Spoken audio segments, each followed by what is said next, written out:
sa inyo yung salitang gospel. Yan pong gospel na yan, may mga mahalagang kasaysayan na nakapaloob dyan upang ang tao ay magkaroon ng tinatawag na kaligtasan. Kung wala pong gospel, ang tao po lahat-hato lang yung impyerno. Pero dahil sa laki ng pag-ibig ng Diyos, ginanap niya po yung lahat ng mga kinakailangan upang ang kautusan ay hindi na tayo mahatulan. Ang kautusan po ay perfect. Wala pong makakaligtas papunta sa langit kung ang kautusan ang pagbabantayan. Dahil lahat po tayo lawbreaker. Maaari mo sabihin, hindi ka pa nakapatay ng tao. Pero kapag ikaw po'y nagalit na sa isang tao, yan po'y nilalait at minumura mo na, sinusumpa sa mata ng Diyos, yan po ay isa ng uri ng pagpatay. Kaya po wala pong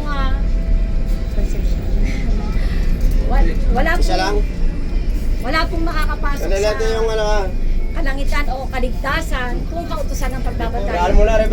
At ginanap niya rin po yung tinatawag na katubusan kung saan ang Diyos sa katawan ni Kristo Jesus ay namatay, siya'y inilibing at muling nabuhay.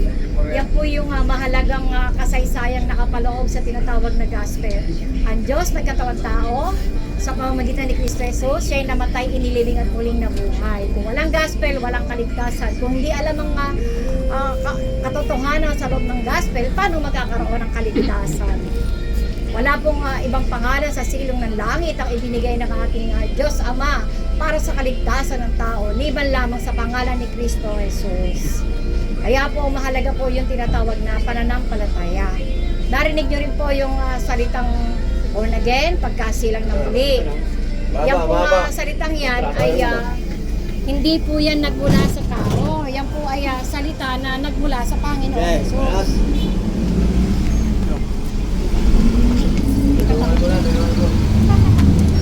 Hindi ko tapos para hindi ako. Galing po yan sa bibig ng Panginoon Jesus. Maliban na isang tao maisilang muli, hindi niya makikita, hindi niya mapapasok ang kaharian ng langit. Pero ang tanong, bakit sinabi ng Panginoong Hesus, kailangan maisilang muli ang isang tao? Efeso chapter 2, 1 at 5, patay ang espiritu ng tao dahil sa gawain ng kasalanan at pagsuway. Nakita po ng Diyos, lahat ng taong isinisilang, pinaglilihi pa lang sa sinapupunan ng kanyang ina, mayroon na pong patay na espiritong nakatira sa loob ng kanyang katawan. Kaya po, kailangan po magkaroon ng pagkasilang muli. Ano po ang kalagayan ng taong may patay na espiritu? Kapag ka po ang isang tao mapagmataas, masakit magsalita, marahas, mapagsumpa, mapagmura, yan po ay may patay na espiritu. Dahil dalawang klase lang pong salita ang namamayani sa daigdig. Salita ng Diyos at salita ng Diablo. Kung saan, ang salita po ng Diyos nagpapalakas, nagbibigay ng buhay, nagbibigay po siya ng pagpapala, nagbibigay po siya ng kagalingan. Yan po ang ginagawa ng salita ng Diyos. Makatarungan, matuwid, matapat. Yan po ang salita ng Diyos. Ngunit ang salita po ng Diablo, kasinungalingan, pandaraya, pananakit, panluloko. Marami pong mga gawain ang kalagayan ng taong may patay na espiritu. Yung po mga lapastangan sa magulang. Magulang na sa kanila ay nagpala at nagpalaki. Nung sila ay nakapagtapos na sa pag-aaral, ayaw na nilang kalingain ang kanilang mga magulang. Ang unang utos na may kasamang pangako, igalang mo ang iyong mga magulang upang ang buhay mo humaba at ikaw ay mapabuti. Kaya kung may magulang ka, pagpalain mo na siya, mahalin mo na. Dahil kapag pumikit na ang mata niya, hindi na niya malalaman kahit dalhan mo siya ng bulaklak sa araw-araw. Ang panahon ay ngayon upang ang Diyos pagpalain ka sa gagawin mong pagpapala sa iyong magulang dahil yan ay mula sa kanyang salita. Yung pong mga ayaw magpatawad, isang karanasan na matagal nang nangyari. Ngunit yung maaalala niya, nagagalit siya dahil siya ay biktima ng halinakit, galit, sama ng loob. Kaya po, kapag hindi nagpatawad ang isang tao, sabi ng Panginoong Hesus, hindi rin siya makakabit ng kapatawaran mula sa Panginoong Hesus. Kapag hindi siya pinatawad, siya ay walang langit. Bakit nais ng Panginoon magpatawad ang isang tao sa mga taong nagkasala sa Kanya? Upang siya ay magkaroon ng kapayapaan, magkaroon siya ng kapanatagan. At dahil dyan, siya ay pagpapalain ng Diyos dahil natuto siyang makinig sa nais ng Panginoong Hesus na magpatawad. Yung pong mga mabisyo, 1 Corinthians 3:16, kahingahan, templo ng banal na espiritu. Sino mang magwasak sa templo na yan o katawan na yan, wawasakin ng Diyos. Paano nawawasak ang katawan o templo ng banal na espiritu? Kapag naglasing ang isang tao, naging bisyo na yan, siya ay magkakasakit, mawawasak ang kanyang katawan. Kapag nagsigarilyo naman siya, maluluto sa usok ang kanyang baga, titigas yan, magkakasakit siya, mawawasak siya. Kung magdodroga naman ang isang tao, liliit ang utak niya, marami siyang gagawing kasalanan at kasamaan. Masisira ang kanyang katawan, mawawasak siya. Yun naman pong mga malalaswa o mahahalay, maaari silang magkasakit kapag hindi sila natutong magkaroon ng masasabing kabanalan para sa kanilang mga katawan. Yung po mga may asawa, nangako kayo sa harapan ng Diyos na yung asawa ninyo, mamahalin ninyo. Wala na po yung solian, wala na po yung palitan. Na ang pinakasalan mong asawa mo, nangako ka sa Diyos, mamahalin mo yan. Kaya walang ibang ground upang ang asawa ay hiwalayan, liban lamang sa marital unfaithfulness. Ngunit kung may mga anak kayo, kaya mo naman talagang tiisin dahil mahal mo, patawarin mo, at magsimula kayo sa maayos na relasyon. Kung may tukso, talikuran mo. Dahil hindi po galing sa Diyos, yan tuksong yan. Yan po ay gawain ni Diablo upang ikaw ay wasakin ang pamilya mo, wasakin ang asawa mo, wasakin ang mga anak mo. Kaya po, ang katapatan mahalaga sa isang relasyon. Minahal mo na yung asawa mo, hindi dahil yan ay tumaba, nag-iba ang itsura, o hindi mo nagugustuhan ang ugali, ay hihiwalayan mo na. Sa Diyos po, ang pinagsama ng Diyos, hindi na yan maaari pang paghiwalayin ng gawain o karanasan ng tao. Marami pong kalagayan ng tao na may patay na espiritu. Kaya po, paano naman mabubuhay ang espiritu ng taong patay? Pupunta ka po sa salita ng Diyos, dahil ang salita ng Diyos ay buhay, mabisa, matalas, kaysa anuman tamak na namin ay talin, tumatago sa paghihiwalay ng kaluluwa at espiritu, ng mga kasukasuan at utak sa buto, nakakaalam, nakakatalastas sa mga iniisip at binabalak ng puso ng tao. Wala nang anumang maikukubli sa Diyos. Lahat hayag lantad sa kanyang paningin, plano, layunin, mga hangarin, motibo, mga salita, lahat po yan, kitang-kita, dinig na dinig ng Diyos, kahit nasa lihim lamang inisip ng tao. Ganyan po kamakapangyarihan ang salita ng Diyos. Dahil siya po ay Diyos mismo. At para po magkaroon ng buhay ang espiritu ng isang taong patay, kailangan niyang pumunta sa salita ng Diyos. Isisilang ka sa pamamagitan ng salita ng katotohanan. Isisilang muli sa pamamagitan ng paglilinis at pagbabagong likha ng banal na espiritu. Yan pong pagiging born again o pagsilang na muli, hindi po gawain ng tao yan.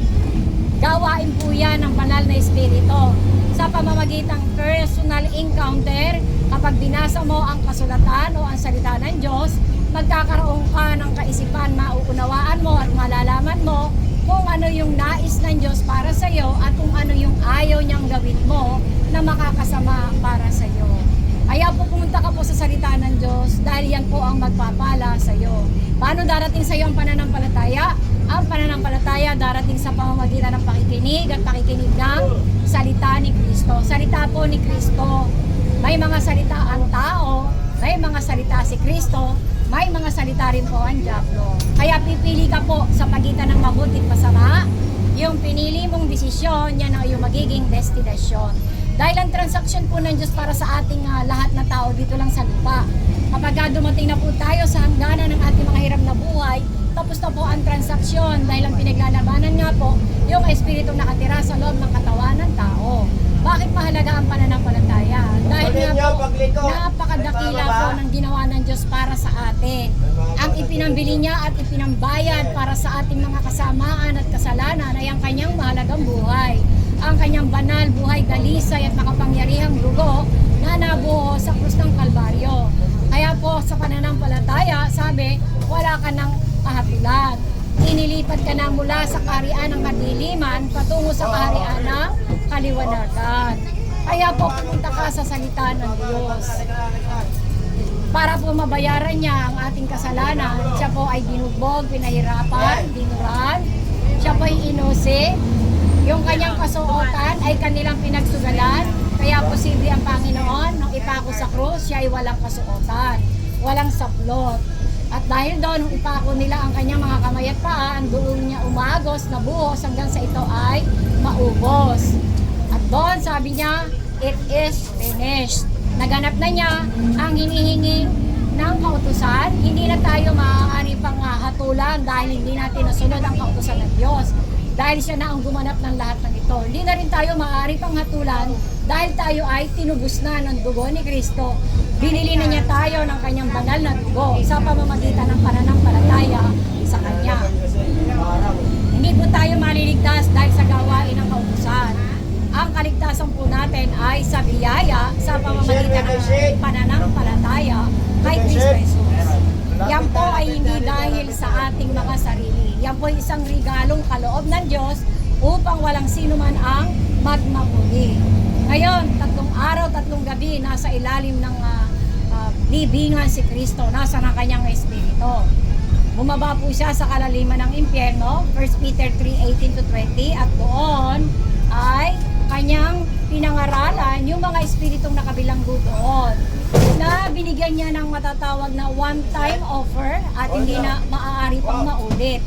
Kung may sasampalataya sa panahon noon, maaari pa silang makalabas ng impyerno. Ngunit kung hindi sila sumampalataya, dahil nakita nila kahit ang ni Kristo na siya ang tagapagligtas, siya ang anak ng Diyos, sinong maniniwala sa Kanya?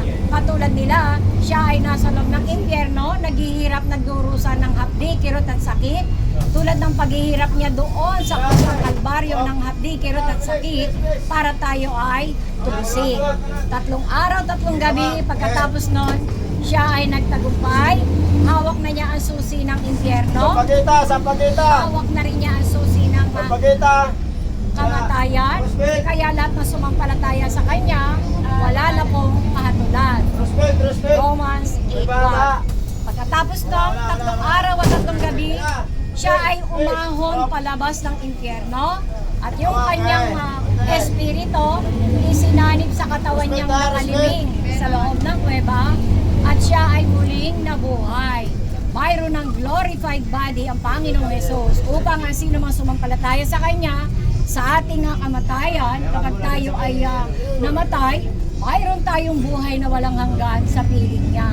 At siya ay nagpakita ng 40 araw at 40 gabi sa kanyang mga disipulo. Pagkatapos doon, siya ay umakyat sa sangkalangitan at ngayon nakaupo sa kanang trono ng Ama, namamagitan para sa iyo, namamagitan para sa lahat ng tao.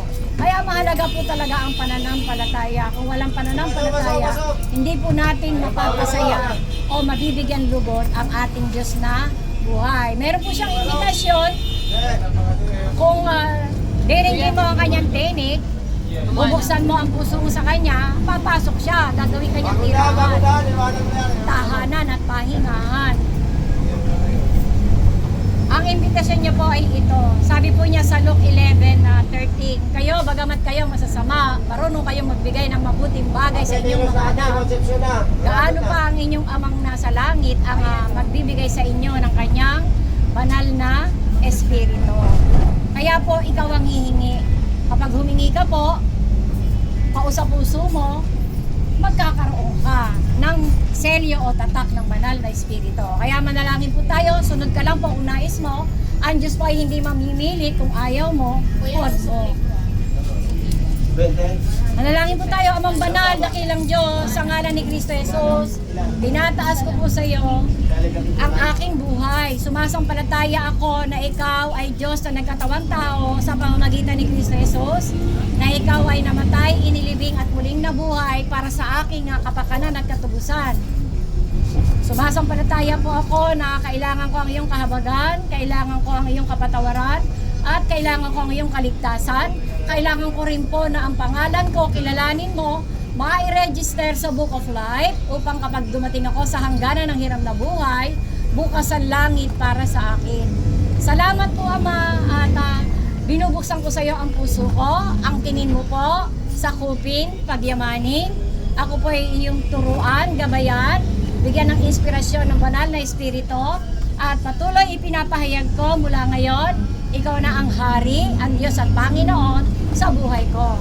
Ang niyo po lahat ang kapurihan, karangal at kaluwalhatian sa ngalan ni Kristo Jesus. Amen. God bless po sa inyong lahat. Siya na po ang bahala magpala sa inyo. Hindi ka po niya iiwan, hindi ka niya pababayaan. God bless po. Dali lang po. Opo. Dali lang. Thank you, sir driver. Thank you po.